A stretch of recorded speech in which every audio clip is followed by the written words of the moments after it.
तो जब कोई समस्या ऐसी है जिसको माइंड सुलझा नहीं सकता है तो वो समस्या स्ट्रेस में कन्वर्ट हो जाती है। ये सिंपल फॉर्मूला है स्ट्रेस का।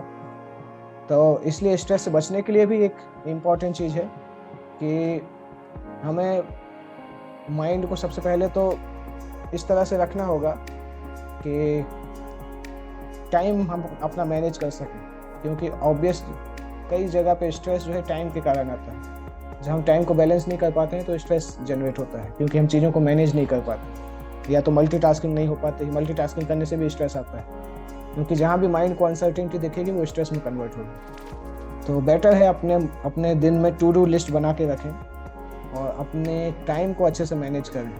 स्पिरिचुअल और मटेरियल एक्टिविटीज़ को बैलेंस इस प्रकार से करें कि आपके ऊपर अननेसेसरी प्रेशर नहीं आए। That is the method of dealing with stress.